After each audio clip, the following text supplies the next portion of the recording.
এই বিশেষ এবং অত্যন্ত তথ্যবহুল একটি গভীর বিশ্লেষণে আজ স্বাগত জানাচ্ছি। আর এই পুরো বিশ্লেষণের জন্য আমরা যে অসাধারণ উৎসটির উপর নির্ভর করছি সেটি হল টেকওয়ার্ল্ড বাংলাদেশ, মানে টেকওয়ার্ল্ড বাংলাদেশের অত্যন্ত সমৃদ্ধ একটি আর্কাইভ। আমাদের প্রথম বিষয়টি নিয়ে কথা বলা যাক। খবরটি এসেছে দক্ষিণ ভারতের কর্ণাটক রাজ্য থেকে। সেখানকার সরকার একটা অভাবনীয় সিদ্ধান্ত নিয়েছে।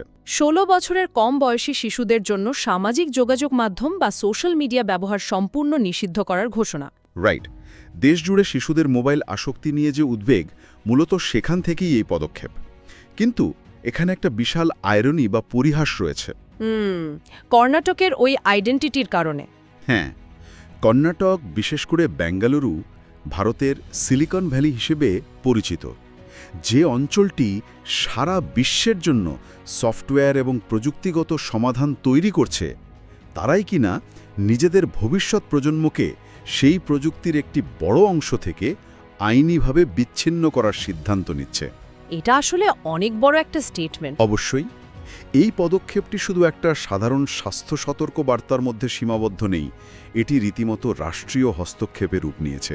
আর ঠিক এই জায়গাটিতেই বিষয়টির গভীরতা লুকিয়ে আছে। এই নিষেধাজ্ঞার পেছনে সোশ্যাল মিডিয়া ক্ষতিকর এমন কোনো ভাষা বা সরলীকরণ করা যুক্তি কিন্তু নেই। মানে এর পেছনে বিজ্ঞান ভিত্তিক কোনো কারণ আছে? হ্যাঁ, এর পেছনে রয়েছে নিউরোসায়েন্স বা স্নায়ুবিজ্ঞানের অত্যন্ত জটিল একটি হিসাব। ১৬ বছরের কম বয়সী একটি শিশুর মস্তিষ্ক তখনও নিউরোপ্লাস্টিসিটির চূড়ান্ত পর্যায়ে থাকে। অর্থাৎ তাদের মস্তিষ্কের গঠনমূলক কাজ চলতে থাকে তখন। একদম।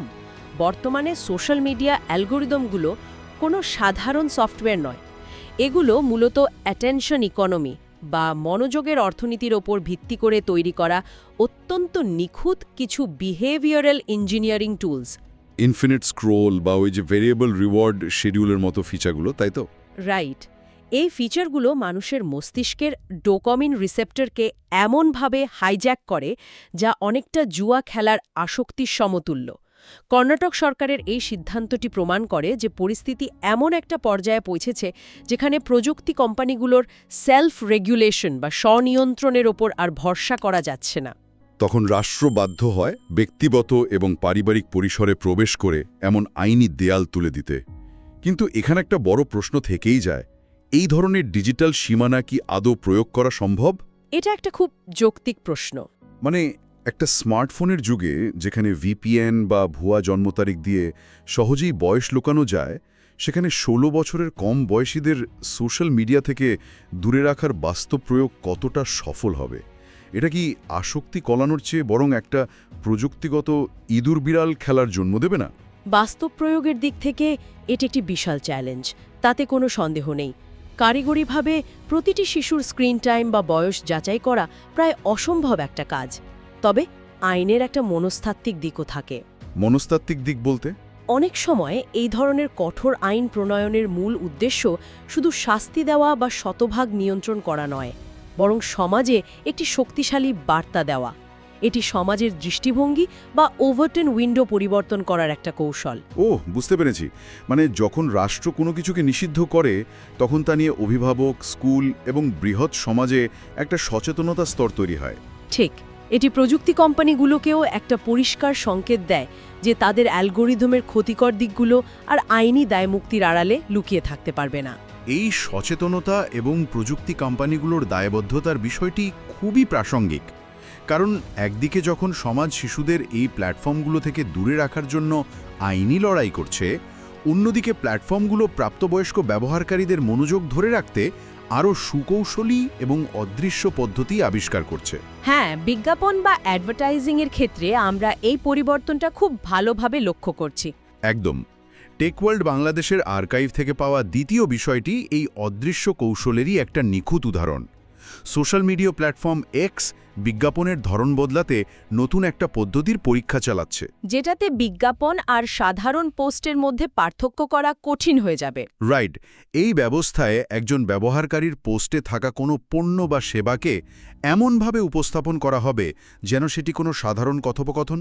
অর্থাৎ বিজ্ঞাপনটি আর আলাদা কোনো ব্যানার হিসাবে থাকবে না, এটি একটি সাধারণ আলোচনার ছদ্মবেশ ধারণ করবে। এটি ডিজিটাল মার্কেটিংয়ের বিবর্তনের একটি অত্যন্ত তাৎপর্যপূর্ণ এবং একই সাথে উদ্বেগজনক ধাপ, কারণ মানুষের মস্তিষ্ক মূলত প্যাটার্ন শনাক্ত করতে খুব পারদর্শী। মানে আমরা দেখলেই বুঝতে পারি কোনটা বিজ্ঞাপন আর কোনটা না। ঠিক, বছরের পর বছর ইন্টারনেট ব্যবহারের ফলে মানুষের মধ্যে এক ধরনের ব্যানার ব্লাইন্ডনেস বা বিজ্ঞাপন এড়িয়ে যাওয়ার একটা মনস্তাত্ত্বিক প্রতিরোধ ব্যবস্থা তৈরি হয়েছে। আমরা স্ক্রল করার সময় অবচেতনভাবেই বুঝতে পারি কোনটি স্পন্সর্ড পোস্ট আর কোনটি সাধারণ মানুষের মতামত। এবং আমরা স্বাভাবিকভাবেই স্পন্সর্ড পোস্টগুলো এড়িয়ে যাই। এক্সের এই নতুন কৌশলটি মূলত মানুষের মস্তিষ্কের এই প্রতিরোধ ব্যবস্থাকেই হ্যাক করার একটা চেষ্টা। যখন একটি বিজ্ঞাপনকে সাধারণ কথোপকথনের মোড়ে উপস্থাপন করা হয়, তখন আমাদের মস্তিষ্ক সেটিকে আর বাণিজ্যিক বার্তা হিসেবে প্রসেস করে না, বরং সেটিকে একটি সামাজিক তথ্য বা সোশ্যাল প্রুফ হিসেবে গ্রহণ করে। এটা কিন্তু সমাজের পারস্পরিক বিশ্বাসের ভিত্তিমূলে আঘাত করতে পারে। কিভাবে? ধরুন কেউ তার ফিডে দেখছে যে দুজন মানুষ একটি নির্দিষ্ট ব্র্যান্ডের কফি নিয়ে খুব স্বাভাবিক একটা আলোচনা করছে। সেটা পড়ে ওই ব্যক্তি হয়তো প্রভাবিত হচ্ছে, কিন্তু বাস্তবে সেটি কোনো সাধারণ মানুষের আলোচনা নয়। সেটি অ্যালগরিদম তৈরি করা একটি সুপরিকল্পিত বিজ্ঞাপন। এটা আসলেই চিন্তার বিষয়। বিজ্ঞাপনের এই রূপান্তরকে শুধু একটা মার্কেটিং কৌশল হিসেবে দেখলে ভুল হবে। এটি মূলত বাস্তবতা এবং কৃত্রিমতার মধ্যকার রেখাটিকে পুরোপুরি মুছে ফেলার একটা আয়োজন। সোশ্যাল মিডিয়া তো একসময় একটা ডিজিটাল পাবলিক স্কোয়ার বা উন্মুক্ত আলোচনার জায়গা হিসেবে পরিচিত ছিল। হ্যাঁ, মানুষ সেখানে নিজের মতামত জানাতো। এখন যদি সেই আলোচনার প্রতিটি শব্দই কোনো না কোনো বাণিজ্যিক স্বার্থের মোড়কে সাজানো থাকে, তবে ব্যবহারকারীরা আসলে কাকে বিশ্বাস করবে? ঠিক, এই জায়গাটিতেই সোশ্যাল মিডিয়ার মূল কাঠামোগত সংকটটি তৈরি হচ্ছে। যখন একটি প্ল্যাটফর্মে অর্গ্যানিক কন্টেন্ট বা সাধারণ মানুষের স্বতঃস্ফূর্ত পোস্ট এবং পেইড কন্টেন্ট বা বিজ্ঞাপনের মধ্যে কোনো দৃশ্যমান পার্থক্য থাকে না, তখন সেই প্ল্যাটফর্মের বিশ্বাসযোগ্যতা খুব দ্রুত কমতে শুরু করে। এটা এক ধরনের প্যারাসোশ্যাল ট্রাস্ট বা একপাক্ষিক বিশ্বাসের চরম অপব্যবহার। একদম। প্ল্যাটফর্মগুলো সাময়িকভাবে হয়তো বিজ্ঞাপনের ক্লিক রেট বা রেভিনিউ বাড়াতে পারবে, কিন্তু দীর্ঘমেয়াদে এটি ব্যবহারকারীদের মধ্যে এক ধরনের গভীর সংশয় বা সিনিসিজম তৈরি করবে। মানুষ তখন সোশ্যাল মিডিয়ায় পড়া প্রতিটি তথ্যকেই সন্দেহের চোখে দেখবে। এটা ডিজিটাল যুগের একটি বড় ট্র্যাজেডি যে মানুষের সাথে মানুষের সংযোগ স্থাপনের জন্য তৈরি হওয়া একটা প্রযুক্তি এখন মানুষের অবচেতন মনকে ম্যানিপুলেট করার সবচেয়ে বড় হাতিয়ারে পরিণত হয়েছে। এবং এই ম্যানিপুলেশন আর ডেটা ট্র্যাকিংয়ের যুগে ব্যক্তিগত গোপনীয়তা বা প্রাইভেসি একটি দুর্লভ বস্তুতে পরিণত হয়েছে। ঠিক বলেছেন। সাধারণ মানুষের প্রতিটি ক্লিক, প্রতিটি লাইক যখন বিজ্ঞাপন দাতাদের কাছে বিক্রি হচ্ছে, তখন ডেটা নিরাপত্তার বিষয়টি সমাজের একেবারে শীর্ষ পর্যায়ে কেমন রূপ নেয় তা নিয়ে মানুষের কৌতূহল থাকাটাই স্বাভাবিক। আমাদের আলোচনার তৃতীয় বিষয়টি সেই কৌতূহলেরই প্রতিফলন। ওই ভাইরাল ছবিটার কথা বলছেন তো? হ্যাঁ, সম্প্রতি সোশ্যাল মিডিয়ায় প্রধানমন্ত্রী তারেক রহমানের হাতে থাকা একটি মোবাইল ফোনের ছবি ব্যাপকভাবে ভাইরাল হয়েছে। এই ছবিটি ভাইরাল হওয়ার মূল কারণ কিন্তু কোনো রাজনৈতিক ইস্যু নয়, বরং তার হাতে থাকা বিশেষ প্রযুক্তির ওই ফোনটি। ছবিতে দেখা গেছে যে তার হাতে সম্পূর্ণ ভিন্ন ধরনের একটি ডিভাইস রয়েছে, যা সাধারণ স্মার্টফোনের মতো নয়। আর এটি মুহূর্তের মধ্যেই প্রযুক্তিপ্রেমীদের মাঝে প্রবল আলোচনার জন্ম দিয়েছে। রাষ্ট্রের শীর্ষ পর্যায়ে এবং প্রযুক্তির এই সংযোগ সবসময় একটা অত্যন্ত আকর্ষণীয় বিষয়। সাধারণ মানুষ যে প্রযুক্তি ব্যবহার করে তার সাথে রাষ্ট্রনেতাদের ব্যবহৃত প্রযুক্তির একটা যোজন যোজন দূরত্ব রয়েছে। এই দূরত্বের মূল কারণটি হল থ্রেট মডেল বা নিরাপত্তার ঝুঁকি। সাধারণ মানুষ হয়তো তাদের ডেটা চুরি হওয়া বা বিজ্ঞাপনে টার্গেট হওয়া নিয়ে চিন্তিত থাকে, কিন্তু একজন রাষ্ট্রনেতার ডিভাইসের ক্ষেত্রে বিষয়টি জাতীয় নিরাপত্তার সাথে সরাসরি যুক্ত। সেখানে সম্ভাব্য আক্রমণকারী কোনো হ্যাকার গোষ্ঠী নয়, বরং হতে পারে অন্য কোনো রাষ্ট্রের অত্যাধুনিক গোয়েন্দা সংস্থা। ঠিক, তাই তাদের যোগাযোগের মাধ্যমগুলো সাধারণ অ্যান্ড্রয়েড বা iOS এর মতো ওপেন সিস্টেমের ওপর নির্ভর করতে পারে না। আর এই কারণেই ছবিটিতে দেখা যাওয়া ফোনটি নিয়ে এত বিশ্লেষণ হচ্ছে। যখন এই ধরনের কোনো ছবি সামনে আসে, তখন সাধারণ মানুষের মধ্যে এক ধরনের প্রযুক্তিগত মুগ্ধতা কাজ করে। কারণ আমরা এমন একটা বিশ্বে বস করি যেখানে সাধারণ কনজিউমার টেকনোলজি আমাদের সব তথ্য নজরদারি করছে। আর সেখানে রাষ্ট্রনেতাদের হাতে থাকা ডিভাইসগুলো মূলত ডিজিটাল ওপ্যাসিটি বা সম্পূর্ণ ডেটা সুরক্ষার প্রতীক হিসাবে কাজ করে। এই ফোনগুলোতে হয়তো এমন সব কাস্টম অপারেটিং সিস্টেম এবং হার্ডওয়্যার লেভেলের এনক্রিপশন থাকে যা কোনো সাধারণ সিগন্যাল বা নেটওয়ার্ক ইন্টারসেপ্টর দিয়ে ভেদ করা সম্ভব নয়। একটি সাধারণ ছবি কিভাবে শুধুমাত্র প্রযুক্তির উপস্থিতির কারণে লাখ লাখ মানুষের মনোযোগ আকর্ষণ করে এবং টেক ফোরামগুলোতে দিনব্যাপী বিতর্কের জন্ম দেয় তা সত্যি অভাবনীয়। এটি মূলত ক্ষমতার সাথে প্রযুক্তির সমার্থক হয়ে ওঠার একটি আধুনিক উদাহরণ। অতীতে ক্ষমতার প্রতীক ছিল ভিন্ন কিছু, কিন্তু 21 শতকে তথ্য এবং তথ্যের নিরাপত্তা হল সবচেয়ে বড় ক্ষমতা। একদমই তাই। রাষ্ট্রনেতাদের হাতে থাকা এই ধরনের কাস্টমাইজড ডিভাইস বা ব্ল্যাক বক্স প্রযুক্তিগুলো সাধারণ মানুষের কাছে একটি রহস্যময় জগতের মতো। এটি প্রমাণ করে যে কনজিউমার টেকনোলজি যতই উন্নত হোক না কেন, স্টেট গ্রেড বা রাষ্ট্রীয় পর্যায়ে নিরাপত্তার প্রযুক্তি সবসময় কয়েক ধাপ এগিয়ে থাকে এবং তা সাধারণের নাগালের বাইরেই অবস্থান করে। প্রযুক্তি নিয়ে মানুষের এই মোহ বা ফ্যাসিনেশন অত্যন্ত যৌক্তিক। আর এই মোহ শুধু নিরাপত্তা বা যোগাযোগের মধ্যেই সীমাবদ্ধ নেই, এটি মানবজাতির সবচেয়ে মৌলিক প্রয়োজন, মানে বেঁচে থাকার লড়াইয়ের সাথেও যুক্ত। আমরা এখন কোয়ান্টাম প্রযুক্তির দিকে যাচ্ছি, রাইট? হ্যাঁ, এতক্ষণ আমরা প্রযুক্তির মনস্তাত্ত্বিক প্রভাব, বিজ্ঞাপনের ঘোরটোপ এবং রাষ্ট্রীয় নিরাপত্তার মতো বিষয়গুলো নিয়ে কথা বলছিলাম। কিন্তু টেকওয়ার্ল্ড বাংলাদেশের আর্কাইভ থেকে পাওয়া আমাদের সর্বশেষ বিষয়টি বিজ্ঞান এবং প্রযুক্তির এমন এক দিগন্তের উন্মোচন করছে যা সরাসরি মানবজাতির অস্তিত্ব রক্ষার সাথে সম্পর্কিত। বিষয়টি হল চিকিৎসা বিজ্ঞানে কোয়ান্টাম প্রযুক্তির প্রয়োগ। ঠিক। আর্কাইভের প্রতিবেদন অনুযায়ী কোয়ান্টাম প্রযুক্তি চিকিৎসা ক্ষেত্রে মূলত 3টি বড় পরিবর্তনের সম্ভাবনা তৈরি করছে: ওষুধ আবিষ্কার, রোগ নির্ণয় এবং ব্যক্তিকেন্দ্রিক চিকিৎসা ব্যবস্থা বা পার্সোনালাইজড মেডিসিন। এই বিষয়টি সত্যি বিজ্ঞানের কল্পকাহিনীকে বাস্তবে রূপ দেওয়ার মতো। চিকিৎসা বিজ্ঞানের কোয়ান্টাম প্রযুক্তির এই প্রবেশকে গত 1 শতাব্দীর সবচেয়ে বড় বৈজ্ঞানিক উল্লম্ঘন হিসেবে বিবেচনা করা যেতে পারে। এটি বুঝতে হলে সাধারণ কম্পিউটার এবং কোয়ান্টাম কম্পিউটারের মৌলিক পার্থক্যটি বুঝতে হবে। ওই যে রৈখিক প্রসেসিংয়ের বিষয়টা। হ্যাঁ, সাধারণ কম্পিউটার তথ্য প্রসেস করে লিনিয়ার বা রৈখিক উপায়ে, অর্থাৎ একের পর এক ধাপে। কিন্তু একটি কোয়ান্টাম কম্পিউটার সুপারপোজিশন এবং এনট্যাঙ্গলমেন্টের মতো কোয়ান্টাম মেকানিক্সের নীতি ব্যবহার করে একসাথে অসংখ্য সম্ভাবনার হিসাব করতে পারে। এটা চিকিৎসা বিজ্ঞানে, বিশেষ করে ওষুধ আবিষ্কারের ক্ষেত্রে কিভাবে কাজ করবে? মানুষের শরীরে প্রোটিনের গঠন বা মলিকিউলার ফোল্ডিং অত্যন্ত জটিল একটি বিষয়। একটি নতুন রাসায়নিক যৌগ মানুষের শরীরে কিভাবে বিক্রিয়া করবে তার কোটি কোটি সম্ভাব্য বিন্যাস বা কেমিক্যাল স্পেস রয়েছে। সাধারণ সুপার কম্পিউটারের পক্ষে এই কোটি কোটি বিন্যাস পরীক্ষা করে সঠিক ওষুধটি খুঁজে বের করতে তো কয়েক দশক সময় লেগে যেতে পারে। আর এখানেই কোয়ান্টাম কম্পিউটারের জাদু। এটি সেই পুরো কেমিক্যাল স্পেসটি একই সাথে সিমুলেট বা অনুকরণ করতে পারে। এর মানে হলো যে ওষুধটি আবিষ্কার করতে আগে বিজ্ঞানীদের বছরের পর বছর ল্যাবরেটরিতে ট্রায়াল অ্যান্ড এরর বা ভুল থেকে শেখার পদ্ধতির উপর নির্ভর করতে হতো, সেটি এখন কোয়ান্টাম সিমুলেশনের মাধ্যমে কয়েক সপ্তাহ বা কয়েক দিনের মধ্যেই আবিষ্কার করা সম্ভব হবে। একদমই তাই। এটি তো ক্যান্সার বা অ্যালজাইমার্সের মতো জটিল রোগগুলোর চিকিৎসায় একটা যুগান্তকারী গেম চেঞ্জার। আর রোগ নির্ণয় বা ডায়াগনস্টিক্সের ক্ষেত্রেও এর সম্ভাবনা তো অসীম। ডায়াগনস্টিক্সের ক্ষেত্রে কোয়ান্টাম সেন্সরগুলো এমন একটি পর্যায়ে কাজ করতে পারে যা বর্তমানের এমআরআই বা স্ক্যানারগুলোর পক্ষে অসম্ভব। কোয়ান্টাম সেন্সরগুলো আক্ষরিক অর্থে সেলুলার বা কোষের পর্যায়ে গিয়ে অত্যন্ত সূক্ষ্ম পরিবর্তনগুলো শনাক্ত করতে পারে। তার মানে রোগ দেখা দেওয়ার আগেই ধরা পড়বে।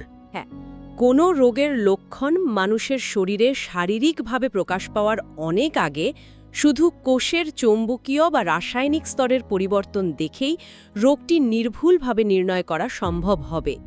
এটি প্রিভেন্টিভ বা প্রতিরোধমূলক চিকিৎসায় এক বিশাল বিপ্লব। আর এখানেই হয়তো সেই ব্যক্তিকেন্দ্রিক চিকিৎসা ব্যবস্থা বা পার্সোনালাইজড মেডিসিনের ধারণাটি সবচেয়ে বেশি প্রাসঙ্গিক হয়ে ওঠে। বর্তমানে চিকিৎসা বিজ্ঞান তো মূলত পরিসংখ্যানের উপর ভিত্তি করে চলে। একটা ওষুধ বেশিরভাগ মানুষের কাজ করলেই সেটা সফল ধরে নেওয়া হয়। রাইট। একটি ওষুধ ৮০% মানুষের ক্ষেত্রে কাজ করছে মানে সেটি একটি সফল ওষুধ, কিন্তু বাকি ২০% মানুষের ডিএনএর সাথে সেটি মানিয়ে নিতে না পেরে হয়তো পার্শ্ব প্রতিক্রিয়া তৈরি করছে। কোয়ান্টাম প্রযুক্তি কি এই সবার জন্য এক ওষুধ বা ওয়ান সাইজ ফিটস অল নীতির অবসান ঘটাবে? পুরোপুরি অবসম ঘটাবে। মানুষের জিনোম বা জেনেটিক ম্যাপ এখন খুব সহজেই বের করা যায়, কিন্তু সেই বিশাল ডেটাবেস বিশ্লেষণ করে একজন নির্দিষ্ট মানুষের জন্য ঠিক কোন মলিকিউলার স্ট্রাকচারের ওষুধটি শতভাগ কার্যকর হবে তা বের করা সাধারণ কম্পিউটিং দিয়ে প্রায় অসম্ভব। আর কোয়ান্টাম প্রযুক্তি এই অসম্ভবকেই সম্ভব করবে। হ্যাঁ, এটি একজন মানুষের নিজস্ব ডিএনএ প্রোফাইল বিশ্লেষণ করে একদম তার জেনেটিক গঠনের সাথে সামঞ্জস্যপূর্ণ একটি নির্দিষ্ট ওষুধ ডিজাইন করতে পারবে। এই ধরনের চিকিৎসায় ওষুধের কার্যকারিতা হবে প্রায় 100% এবং পার্শ্ব প্রতিক্রিয়া থাকবে শূন্যের কোঠায়। এটা তো একটা অভাবনীয় ব্যাপার। এটি চিকিৎসাবিজ্ঞানের পুরো প্যারাডাইম বা কাঠামোকেই পরিবর্তন করে দেবে, যেখানে চিকিৎসা হবে পুরোপুরি ডিটারমিনিস্টিক বা সুনিশ্চিত, কোনো পরিসংখ্যানগত অনুমানের উপর নির্ভরশীল নয়। এই পুরো চিত্রটি যখন আমরা একসাথে দেখি, তখন প্রযুক্তি নামক এই শক্তির এক বিশাল এবং জটিল ক্যানভাস আমাদের চোখের সামনে ভেসে ওঠে। আজকের আলোচনায় আমরা টেক ওয়ার্ল্ড বাংলাদেশের 2026 সালের 7 মার্চের আর্কাইভ থেকে মূলত 4টে ভিন্ন মাত্রা বিশ্লেষণ করলাম। 4টা সম্পূর্ণ আলাদা অথচ যুক্ত দিক। প্রথমে আমরা দেখলাম কর্ণাটক রাজ্যে শিশুদের মোবাইল আসক্তির নিউরোলজিক্যাল প্রভাব থেকে বাঁচাতে সোশ্যাল মিডিয়া নিষিদ্ধ করার মতো একটি চরম আইনি পদক্ষেপ। এরপর দেখলাম সোশ্যাল মিডিয়া প্ল্যাটফর্ম এক্স কিভাবে সাধারণ কথোপকথনের আড়ালে বিজ্ঞাপন লুকিয়ে রেখে মানুষের মনস্তাত্ত্বিক প্রতিরোধকে ভেঙে ফেলা এবং ডিজিটাল স্পেসের বিশ্বাসযোগ্যতাকে ম্যানিপুলেট করার চেষ্টা করছে। তারপর আমরা রাষ্ট্রীয় নিরাপত্তার দিকটাও দেখেছি। হ্যাঁ, রাষ্ট্রনেতাদের ব্যবহৃত বিশেষ প্রযুক্তির মোবাইল ফোন কিভাবে সাধারণ মানুষের মাঝে ডিজিটাল নিরাপত্তা এবং ক্ষমতার এক নতুন সমীকরণ নিয়ে প্রবল কৌতূহল তৈরি করে। এবং সবশেষে আমরা জানলাম কোয়ান্টাম প্রযুক্তি কিভাবে মলিকিউলার লেভেলে কাজ করে, নতুন ওষুধ আবিষ্কার এবং পার্সোনালাইজড মেডিসিনের মাধ্যমে মানবজাতির চিকিৎসা ব্যবস্থাকে এক অভাবনীয় উচ্চতায় নিয়ে যাওয়ার প্রতিশ্রুতি দিচ্ছে। এই আলোচনা থেকে একটি বিষয় খুব স্পষ্টভাবে প্রমাণিত হয় যে প্রযুক্তি এখন আর কোনো সরল রৈখিক বিষয় নয়। এটি আমাদের সমাজ, রাষ্ট্র এবং ব্যক্তিগত অস্তিত্বের প্রতিটি স্তরের সাথে এমনভাবে জড়িয়ে গেছে যে একে আলাদা করে দেখার কোনো সুযোগ নেই। ঠিক। একদিকে আমাদের ডিজিটাল আচরণকে সীমানায় আবদ্ধ করতে হচ্ছে, অ্যালগোরিদমের কারসাজি থেকে মস্তিষ্ককে রক্ষা করতে হচ্ছে, আবার অন্যদিকে মলিকিউলার স্তরে গিয়ে মানবদেহকে সারিয়ে তোলার জন্য সেই প্রযুক্তির ওপরই আমাদের শতভাগ নির্ভর করতে হচ্ছে। এই প্রযুক্তিগত পরিবর্তন এবং নীতিগুলো শুধু খবরের শিরোনাম নয়, এগুলো আমাদের ভবিষ্যৎ, ডিজিটাল জীবন, ব্যক্তিগত গোপনীয়তা এবং স্বাস্থ্য সেবাকে সরাসরি প্রভাবিত করবে। প্রযুক্তি একই সাথে আমাদের ধ্বংস এবং সুরক্ষার চাবিকাঠি ধারণ করে আছে। এই দ্বৈত সত্তার বিষয়টি সত্যিই গভীরভাবে ভাবায়। আজকের এই গভীর বিশ্লেষণটি শেষ করার আগে একটি মূল ভাবনার জায়গা রেখে যাওয়া প্রয়োজন। অবশ্যই। একদিকে দেখা যাচ্ছে ভবিষ্যৎ প্রজন্মকে মনস্তাত্ত্বিক বিপর্যয় থেকে বাঁচাতে একটি নির্দিষ্ট প্রযুক্তি বা প্ল্যাটফর্মকে পুরোপুরি নিষিদ্ধ করার মতো কঠোর পদক্ষেপ নিতে হচ্ছে। আবার অন্যদিকে সেই একই বৈজ্ঞানিক উৎকর্ষের চূড়ান্ত রূপ যেমন কোয়ান্টাম কম্পিউটিং মানবজাতির সবচেয়ে বড় স্বাস্থ্যগত সংকটগুলো সমাধানের পথ দেখাচ্ছে। এক অদ্ভুত বৈপরীত্য। তাহলে কি প্রযুক্তির এই অসীম ক্ষমতাকে আমাদের অস্তিত্ব রক্ষার জন্য পুরোপুরি গ্রহণ করা আর একই সাথে এর আসক্তিকর বিহেভিয়ারাল ইঞ্জিনিয়ারিং থেকে সমাজকে সুরক্ষিত রাখার মধ্যে একটি টেকসই ও নিখুঁত ভারসাম্য তৈরি করা আদৌ সম্ভব, নাকি এই নিয়ন্ত্রণ এবং আবিষ্কারের চিরন্তন দ্বন্দ্বের মাঝেই মানব সভ্যতাকে তার পথ খুঁজে নিতে হবে? এই প্রশ্নটি আজ থেকে যায়। প্রযুক্তি নিয়ে এমনই সব জটিল এবং অদরকা বিষয় নিয়ে আবারও কোনো এক বিশ্লেষণে ফেরা হবে। চারপাশের এই দ্রুত পরিবর্তনশীল ডিজিটাল জগৎকে বিশ্লেষণ করার এই যাত্রা চলতেই থাকবে।